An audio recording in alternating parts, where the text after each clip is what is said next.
The biggest challenge I've faced with Ben Hall is that because it is a period drama, and because it is all the locations are on location, that's where everything becomes slow and expensive, and that's always going to be the problem. With filmmaking, money changes everything, and so we found that it was really great. We overfinanced, but we were still trying to do something hugely ambitious, even for that amount of money. Like, we had over $100,000, but really it was nothing for what we were trying to achieve. So the ambitious scope of the film always is going to get in the way, and it was kind of like trying to juggle too many balls, and we were just doing it. We were just managing to get what we needed. And that's always the challenge, because, normally these productions with a cast this big in locations that we were in, you'd have this huge infrastructure of staff and money and all this stuff that would support that, and we didn't have that infrastructure. We were doing it without such an infrastructure, and that's where you really feel the pressure of things starting to fall apart and things get really tricky, and everyone's jobs get much bigger. It's almost like for every 4 people that are out on location, you need 1 person to organize 4 people. So if you've got 50 people on location, you need to have 20 people supporting them. So we sort of had that many people and 3 people supporting them. So just the logistics of organizing that many people for such a small amount of money, and to be asking them to be pulling off professional material and a professional standard of work, and to be doing it at the speed that we were doing it at, because we had so much stuff to get, that's where it all becomes huge. In fact, those 3 weeks that we spent shooting Ben Hall it's probably the most difficult thing I've ever done, and probably one of the most stressful times of my life I've ever had. So going into the next 6 weeks, we are definitely building up our infrastructure, and having gone through it and seen the pitfalls, we're much more prepared, and we know where the weaknesses and where the problems can arise, because you can't anticipate these problems when you're sitting at home planning a shoot. You cannot anticipate any of this, because that all comes out from all the weird variables. So I'm sure we'll have problems in our next lot of filming, but we at least know we can avoid these ones. And again, that just comes back to money. All filmmakers are going to find that that's always your biggest problem. You never have enough money and you never have enough time, and it doesn't seem to matter.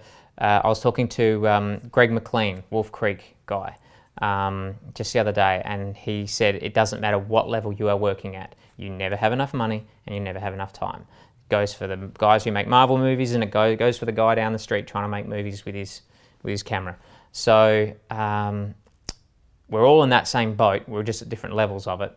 So I guess for me, it's just about trying to make sure that whatever I'm producing and putting up on screen, no matter how difficult and problematic, no matter what, that image and what's there and what's going to last looks as good as I can make it, within my limitations. If we were to do Ben Hall traditionally, it would cost a screaming fortune.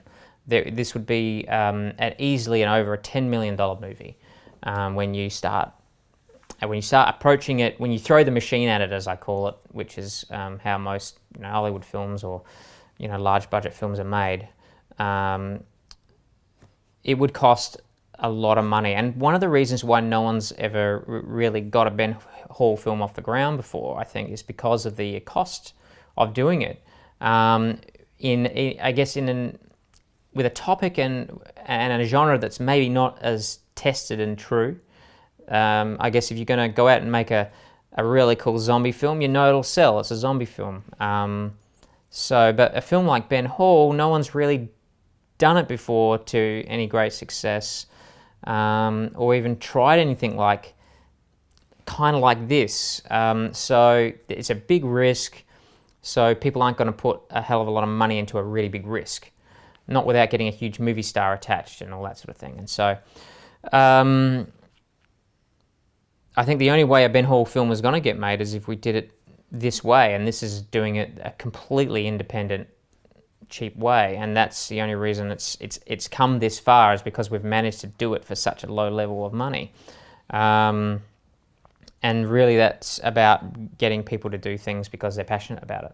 And when you start paying, we have to pay people the regular wages and so on, that's when budgets skyrocket.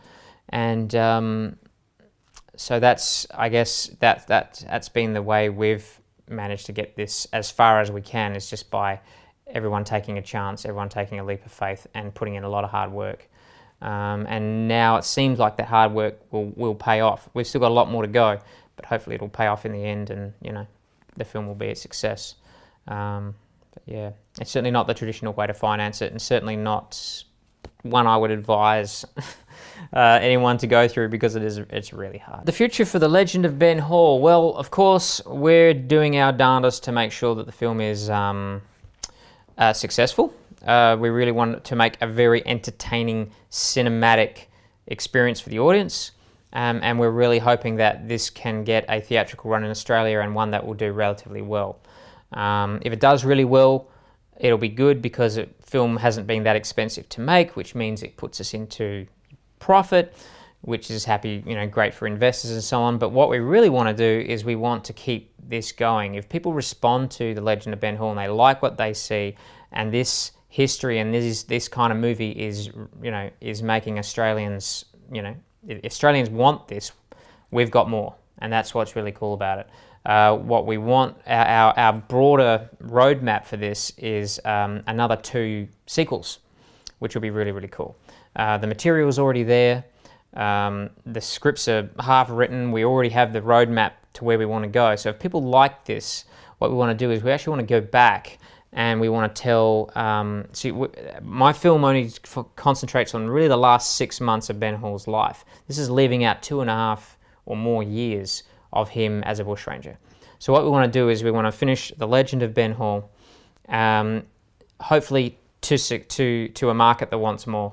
And then we want to go back and tell another 2 stories that take place before Ben Hall. But Ben Hall and all those guys who were in this film are going to be in these films as well. So essentially they're prequels, but they focus on different protagonists.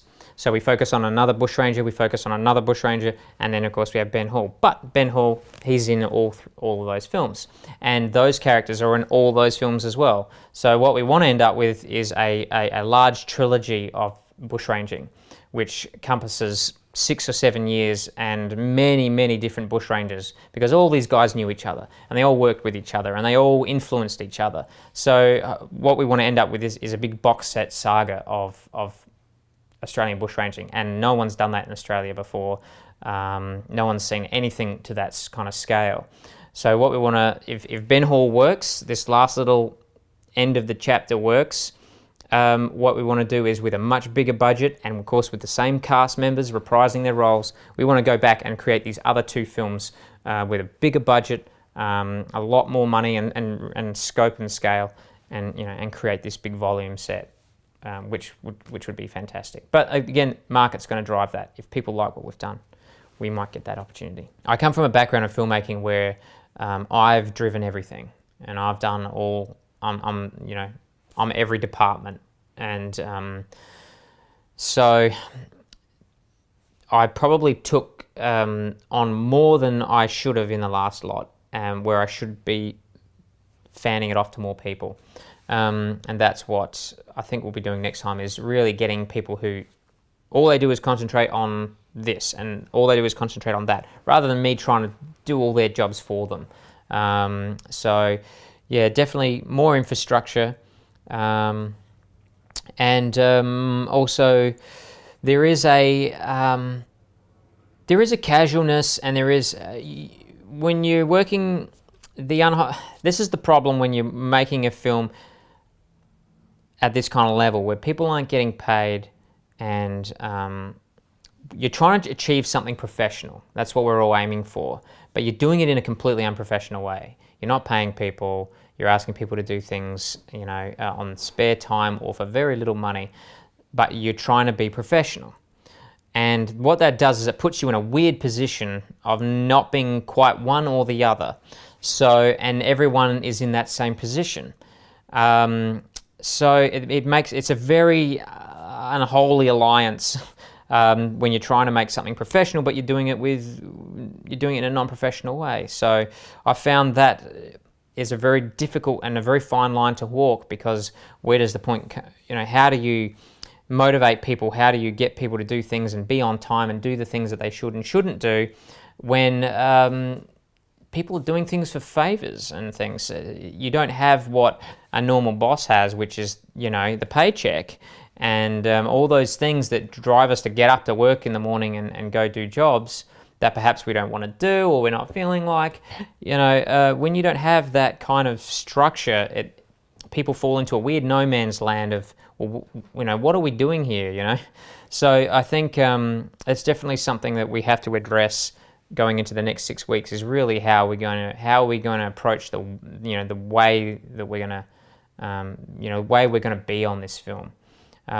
People for the most part will be exceedingly professional even in a non-professional circumstance, but there's always those grey areas and always those times when it gets tough that you start to go, what are we all doing here? So that's one of the big challenges that we have to really address and really try to work on, I think. And look, like any experience, like any directing experience, you always learn when you go out and make a movie, which is why I sort of my advice to any film person who wants to be a filmmaker is go out and make films.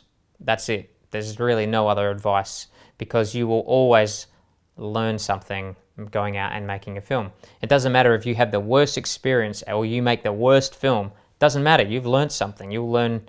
I learned most of the best stuff from all of the failures, and all the films that I made that didn't work, that were disasters. That's where I learned. And it may not be because, I learned that I'm a genius at doing this. You go, no, I learned that I completely screwed up by doing this. And now going into the next one, I won't screw up again. So, I think I'll just take all those experiences, and they're too many to name, that were all the things where I felt like I failed, and now I can, going into the next lot, do it better. What does it take to survive in the industry? I asked that same question once to Rolf de Heer, the director of 10 Canoes and Charlie's Country. He was helping me edit my last feature I did. He sort of took me under his wing a bit and helped me polish up that film. And I was having dinner with him once, and it was many years ago, and I was asked, I was so keen, how do you become a filmmaker? And he was, how do you survive in this world of filmmaking and so on? Because everyone wants to know, how do I get a job, basically? How do I start getting paid to do this? And his answer was, you need a certain level of insanity.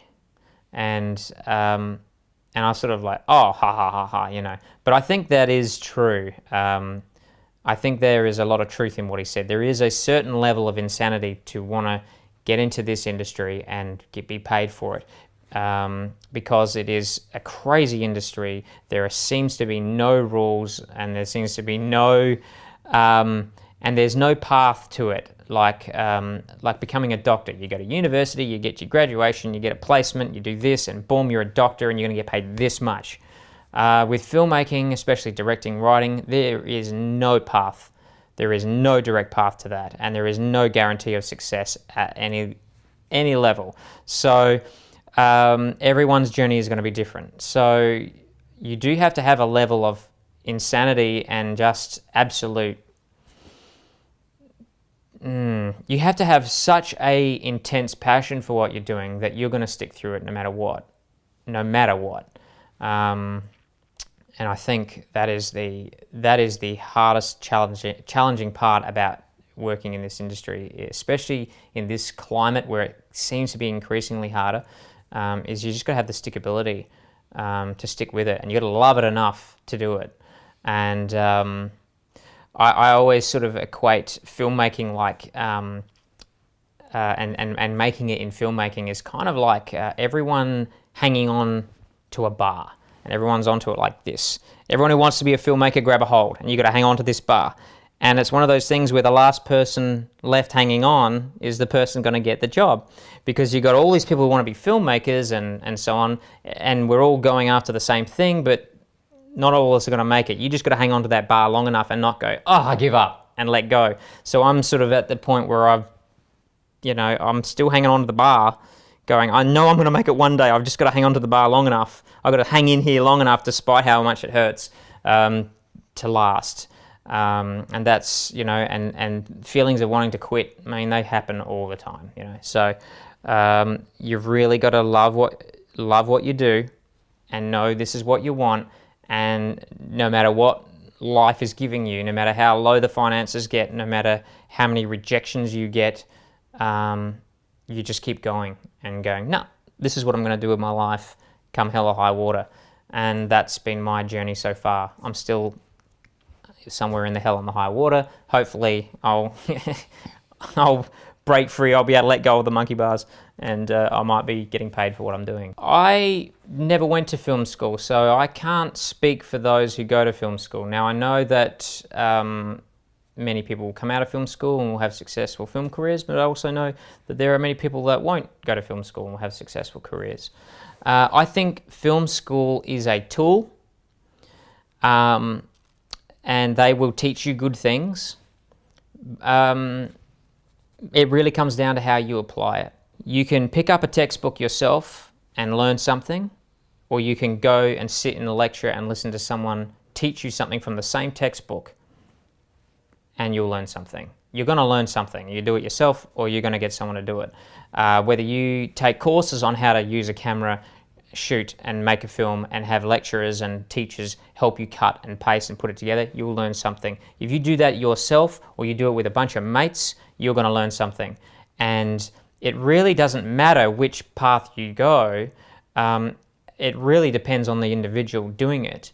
I know many people who wanted to be filmmakers, who went to film school and did everything, and they've given up and they're not doing it anymore. I didn't go to film school, and I haven't given up. I'm still doing I'm still doing this at a level that's much bigger than they ever got to. Now, that's not because film school failed them. It's just because they were different people, and maybe the journey was not what they wanted, or they didn't want it enough, or whatever. I think I would still be here if I had went to film school, but I think it just really depends on the individual and how you're going to apply what you learn in film school, or what you learn by just making films in your back shed or with your friends. Doesn't really matter. It's all going to be up to you to drive your career.